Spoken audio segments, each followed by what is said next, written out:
Friends, welcome to Jas kitchen. இன்றைக்கி நம்ம ஜாஸ் கிச்சனில் முறுக்கு எப்படி செய்கிறதுங்கிறது தான் பார்க்க போகிறோம்.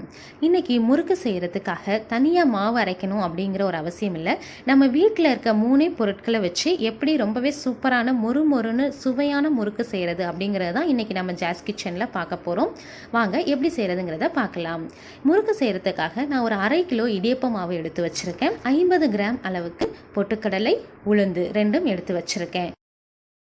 இப்போது நாம் எடுத்து வச்சுருக்க 50 கிராம் உளுந்தை ஒரு கடாயில் சேர்த்து நல்ல பொன்னிறமாக வர்ற வரைக்கும் நம்ம வறுத்து எடுத்துக்கலாம். உளுந்து பொன்னிறமாக மாறினதும் அதை மிக்சி ஜாரில் சேர்த்து ஒரு சுற்று விட்டதுக்கு பிறகு நாம் எடுத்து வச்சுருக்க 50 கிராம் பொட்டுக்கடலையும் சேர்த்து ஒன்றா அரைச்சி ஒரு ஃபைன் பவுடராக ஆகிற வரைக்கும் அரைச்சி எடுத்து வச்சுக்கலாம். இப்போது நாம் எடுத்து வச்சுருக்க 1/2 கிலோ இடியப்ப மாவை வேறொரு பாத்திரத்தில் மாற்றிட்டு அந்த மாவோடு சேர்த்து நாம் அரைச்சி வச்சுருக்க பொட்டுக்கடலை, உளுந்து ரெண்டையும் சேர்த்து அரைச்சி வச்சுருக்கோம் இல்லையா, அந்த பவுடரையும் சேர்த்து நல்லா மிக்ஸ் பண்ணிக்கோங்க. இப்போது தேவையான அளவு உப்பு சேர்த்து நல்லா கலந்து விட்டுக்கோங்க. நல்லா கலந்ததுக்கு பிறகு நாம் சமைக்கிறதுக்கு யூஸ் பண்ணுவோம்ல ஆயில், அந்த ஆயில் ஒரு 3 டீஸ்பூன் அளவுக்கு சேர்த்துக்கலாம். நீங்கள் என்ன ஆயில் சமைக்க யூஸ் பண்ணுறீங்களோ அந்த ஆயிலை ஒரு 3 ஸ்பூன் அளவுக்கு சேர்த்துக்கங்க. சேர்த்து நல்லா கலந்து விட்டுருங்க.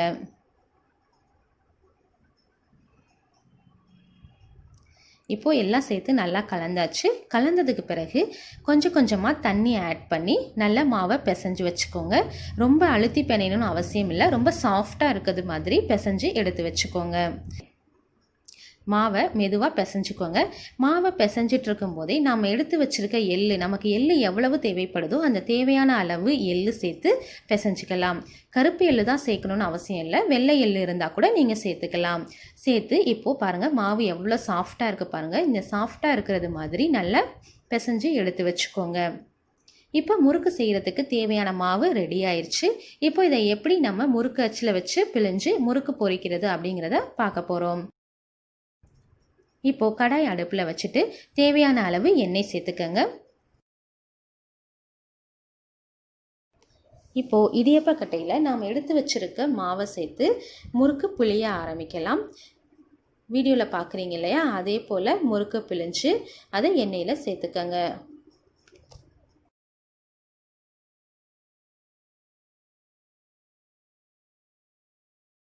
நாம் எடுத்து வச்சுருக்க முறுக்கு மாவை முறுக்கு அச்சில் சேர்த்து பிழிஞ்சு வச்சுக்கலாம்.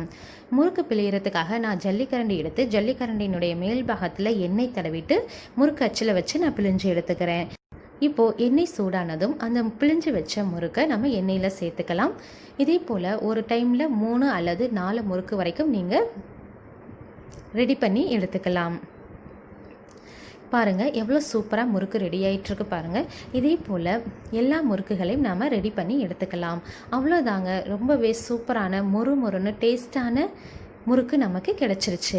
இதே போல் நீங்களும் எல்லோரும் உங்கள் வீட்டில் ட்ரை பண்ணி பாருங்கள். எப்படி இருக்குன்னு சொல்லிட்டு கமெண்ட் பாக்ஸில் மறக்காமல் கமெண்ட் பண்ணுங்கள். இப்போ தான் நீங்கள் எங்கள் சேனலை புதுசாக பார்க்குறீங்க அப்படின்னா மறக்காமல் சப்ஸ்கிரைப் பண்ணிவிடுங்க. பெல் ஐக்கானை கிளிக் பண்ணிவிடுங்க. அப்போ தான் நாங்கள் போடுற எல்லா வீடியோஸுமே உங்களுக்கு உடனே தெரிய வரும். Thank you for watching.